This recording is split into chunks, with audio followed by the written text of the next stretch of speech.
여러분 안녕하십니까? 도서관은 방송 중 이번 주제는 문헌정보학 이론과 실제에서 지식 기반 플랫폼에 대한 얘기를 할까 합니다. 그 문헌정보학을 처음 개념 설계부터 시작해서 새롭게 한번 재구성해보자 해서 지금 몇 주째 계속하고 있는데 오늘은 그 중에서도 플랫폼에 대한 얘기를 할까 합니다. 문헌정보학이 중요시하는 비전이나 목적을 우리가 문해에서 찾고 있는데 문해에 웬 플랫폼 얘기를 하지? 플랫폼은 이미 어떻게 보면은 사서들 시각에서 쳐다보면 문헌정보학을 하는 사람들의 시각에서 보면 이미 만들어진 공간에서 일어나는 것이 문해가 아닐까라고 생각하지만 실은 우리가 만들어가는 아주 출발점부터 우리가 그 문해를 고민해야 한다고 저는 생각합니다. 문해라는 것 자체가 어떤 주어진 환경 속에서 우리가 같이 더불어 소통하고 살아가는 방법의 얘기지만 그 공간이 만약에 이주한 공간이라고 소위 미국의 서부 시대처럼 서부 개척 시대처럼 처음에 도착한 곳을 새롭게 모든 것을 세운다면 어떻게 세울까에 대한 얘기죠. 우리가 가끔 도시계획을 얘기를 하면서 무슨 얘기를 하냐면 오래된 도시하고 신도시 얘기를 합니다. 오래된 도시는 이미 옛날부터 있었던 거주지들이 있었고 그 속에 새 것을 올리려다 보니까 많은 게 불편하죠. 길은 좁고 길은 삐뚤빼뚤하고 복잡하고 거기 새로운 건물을 올리니까 몇몇 블락을 잡아서 올리다 보니까 상권도 제대로 조성이 안 되고 그렇다고 주거지역이 제대로 만들어지면 그것도 쉽지 않고 근데 미국처럼 넓은 땅덩어리는 새로운 땅에다 그냥 넓게 펼쳐놓고 길 다 뚫어놓고 필요한 공공 서비스들 다 달아놓고 상하수도, 전기, 가스, 뭐 통신선까지 다 깐 다음에 그 조각 하나하나에다가 집을 짓는 작업을 한다면 엄청 쉽겠죠. 그렇게 쉽게 짓든 어렵게 짓든 무언가를 수행하기 위해서 우리가 짓고 행하는 것을 우리가 플랫폼이라는 말을 많이 씁니다. 뭐 시스템이라든가 뭐 어떤 구조라든가 여러 가지 말들인데 그중에 플랫폼이라는 말이 요즘 제일 많이 쓰고 핫한 말이기도 하고 또 모든 걸 다 수용할 수 있는 그런 말이기에 제가 플랫폼이라는 말로 얘기 시작하고 그 플랫폼에 뭘 들여다볼 건데 했을 때 제가 UI, UX를 얘기해 볼까 합니다. UI는 유저 인터페이스에 대한 얘기고 UX는 유저 익스피리언스에 대한 얘기. 그러니까 이용자들이 사용자들이 어떤 경험을 하는 것이고 어떻게 서로 소통하는가 관리자 또는 재화라든가 서비스를 제공하는 집단과 그를 사는 소비자의 시각에서 어떤 접점들이 만들어지고 어떤 일들이 벌어질까 그리고 왜 그렇게 되어야만 하는가에 대한 절차적인 부분들이겠죠. 그것도 다르게 표현하면 우리가 문해라고 말할 수 있습니다. 제가 가끔 학생들에게 얘기를 합니다. 그냥 지나가는 우스개 말이지만 좀 생각해보라고 얘기하는 게 뭐냐면 여러분들이 가정집에 또 아파트에 갔을 때 그 집 화장실을 들어가면 제일 먼저 눈에 띄는 게 뭐니? 대부분 우리는 화장실 문을 열면 눈앞에 보이는 게 변기가 보입니다. 그 옆에 세면대로 있고 안쪽으로 샤워장이 있거나 욕조가 놓여 있죠.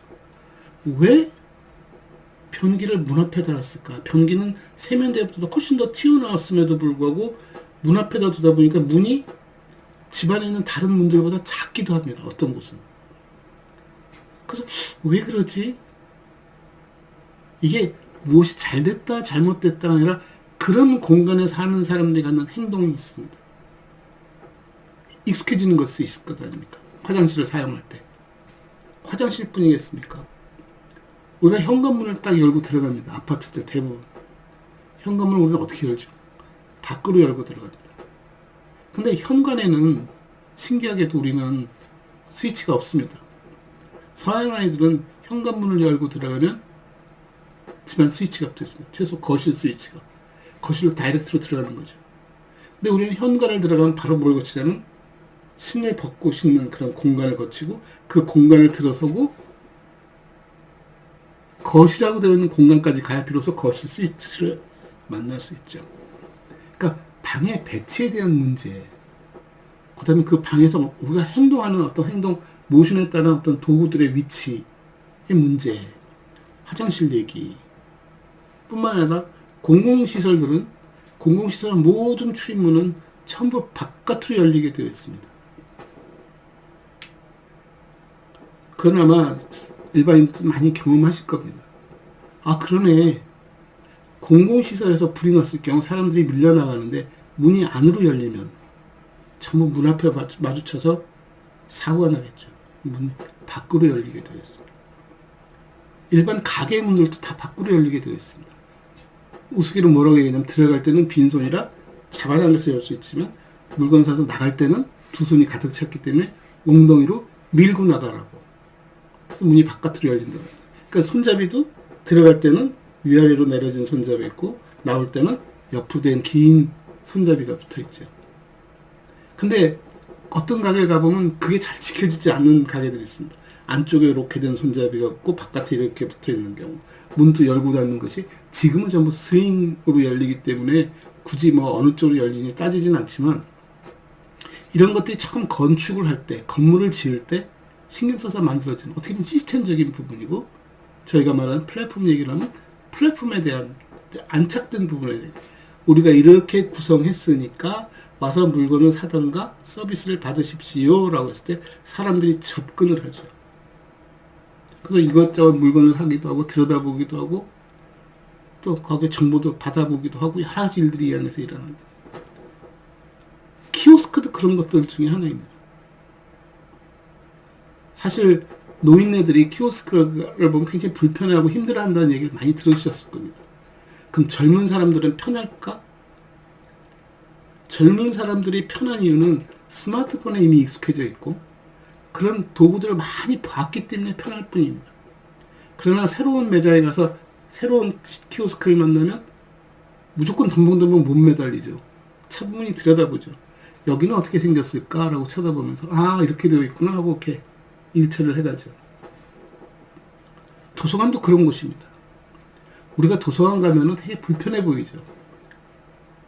편한 사람도 있죠. 어떤 사람이 편할까요? 예, 어려서부터 그 도서관을 이용한 사람은 굉장히 편합니다. 근데 도서관은 공공시설이고 또 우리나라만 있는 게 아니라 전 세계에 있다 보니까 전 세계의 도서관들 수준은 좀 비슷해야 맞거든요. 근데 우리나라 도서관이 좀 다른 점이 있다면 우리는 열람 공간을 엄청 강조합니다. 독서실 공간을.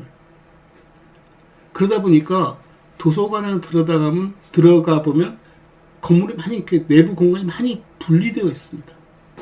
열람 공간이 있고 서가 공간인데 서가도 무슨 사회과학 서가가 따로 있고 자연과학 서가가 따로 있고 무슨 실이 따로 있고 이렇게 실들이 분리되어 있고 다 문을 열고 들어가게끔 되어 있죠. 근데 잘 만들어진 공공도서관을 들어가면 문을 하나 열고 들어가면 온 데가 통으로 열려 있습니다. 화장실은 어떠냐고요? 예, 화장실은 그 통으로 열린 곳에 밖에 있습니다. 그러니까 건물을 크게 놓고 보면 건물을 크게 이분해서 우리가 도서실, 열람실, 자료실이라고 불리는 공간은 큰 통 안에 다 붙어 있고 나머지 시설들 일반 뭐 회의실이라든가 강의실이라든가 실습실이라든가 화장실이라든가 이런 것들 사무실 이런 건 따로 놓여 있습니다. 그래서 열람실을 찾은 사람은 그 열람 공간, 자원 공간이 전부 다 열린 공간이기 때문에 책을 관리하기도 수월하고 사람들의 이동도 훨씬 수월하죠. 아, 나는 문학만 하니까 난 문학실만 가면 돼. 이렇게 분리하는 것이 아니라 그 공간에 많은 사람들이 서로 만날 수도 있고 지냈을 때 심한 경우에는 어린이 도서실조차도 같이 열려 있는 한쪽 코너로. 조금 시끄럽겠죠. 근데 우리가 언제부터 도서관은 조용해야 할까라는 생각을 가져봐요. 그것도 일종의 약간 문화일 수 있고 예전에 우리 책만 갖고 열심히 독서실에서 시험 공부하고 뭐 지식 쌓고 하다 보니까 시끄러운 것을 배제할 수 있지만 우리가 자원을 찾아 자료를 책을 뒤져본다는 것이 꼭 공부한다는 의미는 아니지 않습니까? 지식을 쌓기도 하고 사람과 소통하기도 하고 책과 소통하기도 하고 어떻게 보면 굉장히 자연스러운 공간이고 우리의 삶의 한 부분이 되어야 하는데 너무 여기를 우리 옛 문화들이 그렇게 우리를 키워왔을 거라고 물론 자꾸 변해가고 있다는 것도 사실이고요. 이런 허드레스런 얘기를 왜 드리냐면 이 모두가 다 인터페이스이거든요. 아 여긴 이렇게 생겼구나 이렇구나 하고 거기서 어떤 경험 아 이렇게 하는 거구나 아 이렇게 되네. 심지어 어떤 공간은 메이커 스페이스조차도 같이 섞여 있습니다. 한쪽에서 웃고 떠들고. 제가 가끔 그러거든요. 도서관에서 메이커 스페이스를 만들어서 운영한다. 무슨 공작실도 있다. 뭐 강사를 불러서 무슨 뭘 만드는 작업을 한다. 그 만드는 작업의 결과는 뭐지? 심지어 노인분들을 모셔다가 책을 만드는, 자서전 만드는 사업도 한답니다. 근데 그 자서전 만드는 분들에게 중요한 게 뭘까요? 제일 좀 강사가 중요하겠죠. 강사 가서 얘기하고 막 가르쳐주고 만들기 위해서 책을 만들었다고 칩시다. 이분들이 그 책을 만드는 동안 제가 100% 직접 확인은 못했지만 상상할 수 있는 일이 하나 있습니다. 이분들이 도서관에 찾아와서 자서전 만드는 프로그램에 참여했을 때 과연 이네들이 자서전 만드는 일과 관련되어진 출판 또는 자서전과 관련되어진 책을 얼마나 읽어봤을까? 아니, 얼마나 찾아보려고 했을까?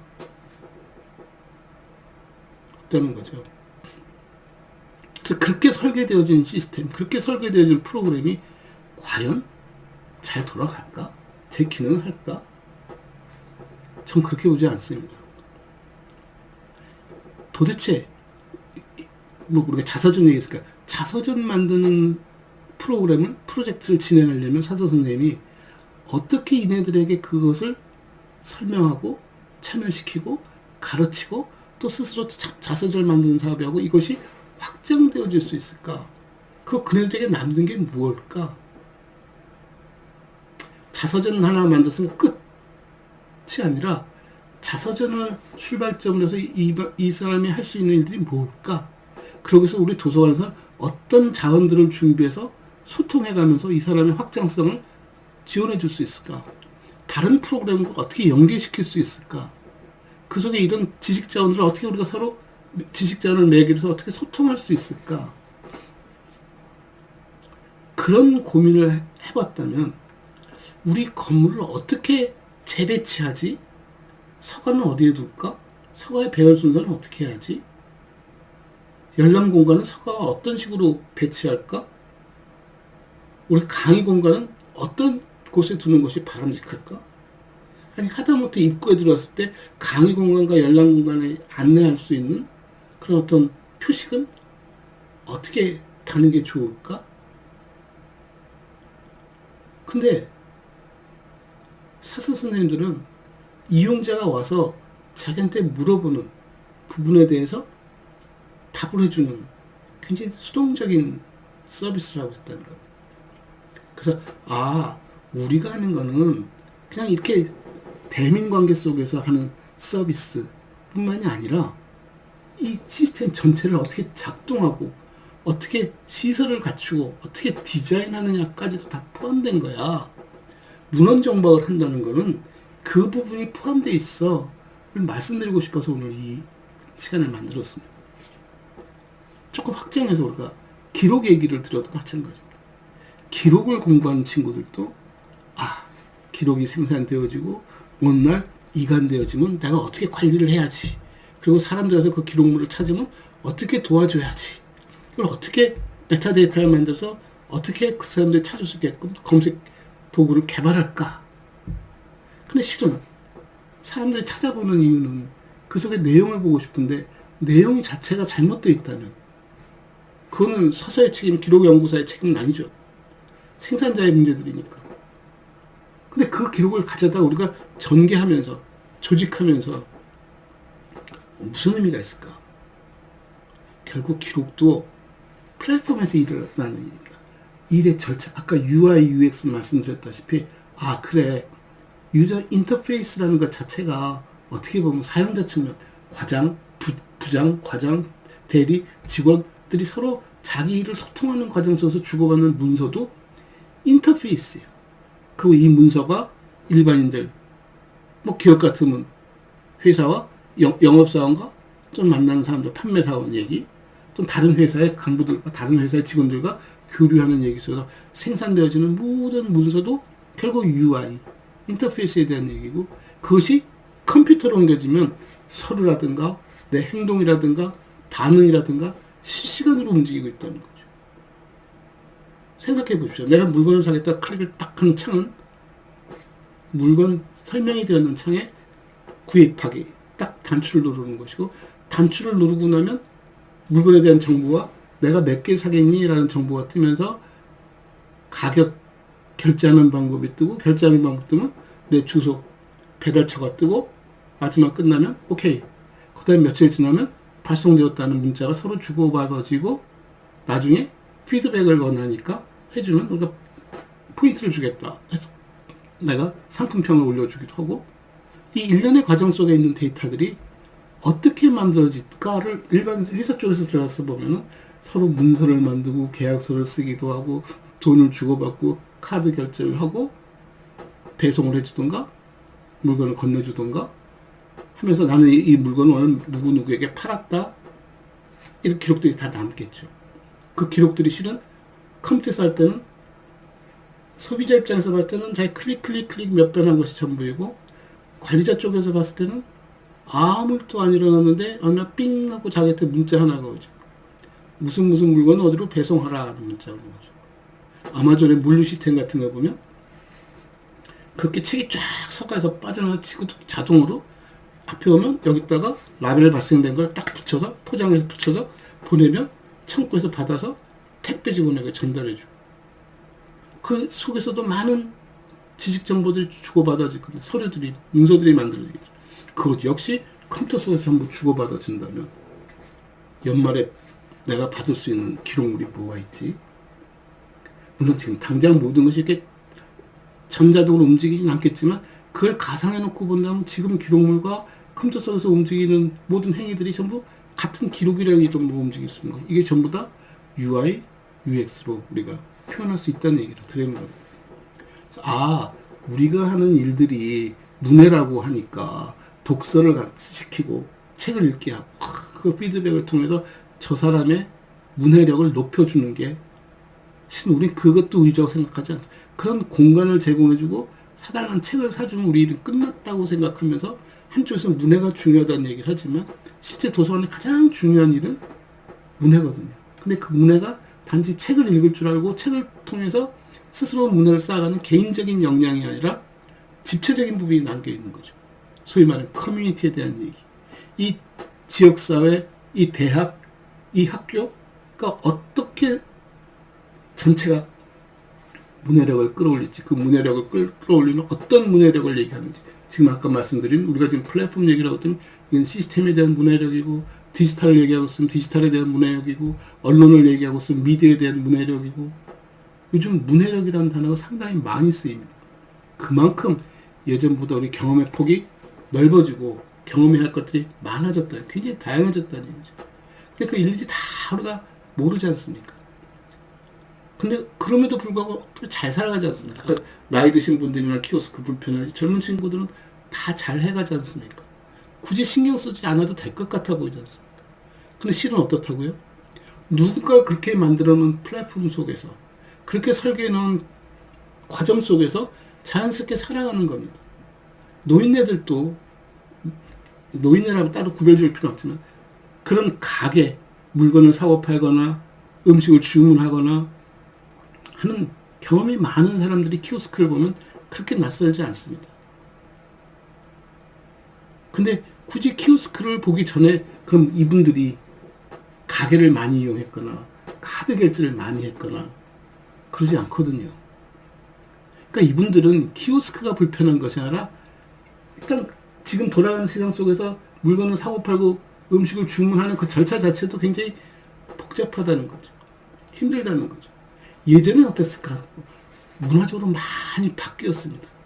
그 바뀐 것을 계속 꾸준히 성장해온 사람과 어느 날 뚝 떨어져서 나타나는 사람과는 엄청난 차이가 보일 수 있습니다. 아마 노인네들은 그럼 뚝 떨어진 생활을 했을지도 모릅니다. 노인들이라고 대접받으면서 옛날식으로 해도 다 받아주다가 어느 순간에 기계로 바뀌면서 한순간에 절연된 상태로 새로운 서비스를 받으려니까 힘든 거죠. 젊은 친구들은 그걸 다 경험했기 때문에 쉽게 넘어가는 거죠. 그걸 다 쉽게 해주려면 누군가가 시스템을, 플랫폼을 그렇게 설계해주고 운영해줘야 비로소 가능해진다는 얘기예요. 키오스크에 있는 내용들이 우리가 그동안 사고 팔았던 어떤 과정과 이용했던 핸드폰과 전혀 다른 설정으로 되어 있고 다르게 접근시켰다면 젊은 친구들은 쉬울까요? 어렵죠. 가장 그걸 빠르게 해결할 수 있는 친구는 누굴까요? 예, 어린아이들입니다. 어린아이들은 외웁니다. 절차를, 순서를. 이렇게 한 번만 가르쳐주면 그대로 합니다. 그러면서 뭐가 생겨요? 문해력이 키워지고, 그러면서 뭐가 돼요? 유추할 수 있는 능력이 생깁니다. 상상해 보세요. 어릴 때 교과서에, 국어교과서에, 제가 배울 때는 국어교과서에 뭐가 나면, 엄마, 무릎이 반짝반짝해. 도대체 저 아이가 무슨 얘기를 하고 있을까? 가서 보면 아이가 뛰어가다 넘어져서 무릎에 깨져서 피가 나는 것을 보고는 무릎이 반짝반짝하다고 합니다. 이 친구가 딱 무릎을 쳐다보면서 무릎에 빛이 반사돼서 약간 반짝거렸겠죠. 그걸 무엇과 보면 하늘에서 반짝이는 별들과 연상해서 아, 이것도 지금 반짝거리는구나. 무릎이 반짝거린다고 얘기하죠. 엄마가 아, 이거 무슨 소리를 하냐. 너 지금 무릎이 깨졌어. 무릎에 피가 나잖아. 그렇게 경험이 쌓여가면서 자기 문해력도 키워가는 거죠. 그러니까 우리가 책을 읽으면 그 다양한 경험들을 우리가 받아들이는 거거든요. 시간과 소통하고 지역과 소통하면서 그 많은 경험들을 받아들이니까 어디 가더라도 쉽게 접근이 가능하죠. 심지어 예전에 어떤 박사님 한 분은 굉장히 유명한 박사님인데 영어를 집에서 혼자 독학으로 배우셨답니다. 뭐 웬만한 영문학자 뺨칠 정도로 엄청 영어를 잘하시는 미국 땅에 가보신 적도 없고 외국인과 뭐 소통하면서 배운 것이 그렇게 배웠답니다. 뭐 그 좋다 나쁘다는 얘기가 아니라 경험이 굉장히 중요하다는 얘기를 드리는 것이고 경험이 중요한 것은 우리가 새로운 서비스나 새로운 어떤 제도나 새로운 장치를 만들 때 그 경험들을 우리 스스로도 생산하는 사람들, 개발하는 사람들도 그 경험을 가지고 만들어가는 거죠. 우리 많이 쓰지 않습니까? 키보드에서 F1 키는 뭐지? 아마 컴퓨터를 써본 사람이라면 100이면 99명 정도는 아, 그 헬프 키야. 저게 뭐 절대적으로 F1이 헬프 키인 법은 없습니다만 처음에 워드 프로세서를 만들거나 프로그램을 만드는 친구들이 F1 키를 헬프 키로 사용하기 시작했고 다 따라서 만들다 보니까 자연스럽게 F1 키는 헬프 키야. 그러니까 실수로 한번 눌러볼까? 여전히 아마 F1 키는 헬프 키로 작동할 겁니다. 그런 것들이 문해를 키워가는 방법들이고 그런 서비스들이 그런 플랫폼들이 그걸 이용해서 사람들과 소통을 굉장히 자연스럽게 만드는 거죠. 도서관에 돌아가도 마찬가지입니다. 우리 분류표 얘기할 때 분류표 배우면서 많이 들었던 말이면 100번, 200번, 300번 뭐로 따지는 거야 하지만 110번, 210번, 211번 넘어가서 이게 같은 디짓으로 이렇게 줄어드는 것들은 어떤 건 3으로 끝나면 이건 사전유야. 어느 번호를 달든 3으로 끝나면 사전이고 이런 특수한 경우는 03이 되기도 하고 이렇게 하면서 그 소위 말하는 패턴을 가르쳐주죠. 조기성이라고 저는 그렇게 배웠는데 뭐 식별성?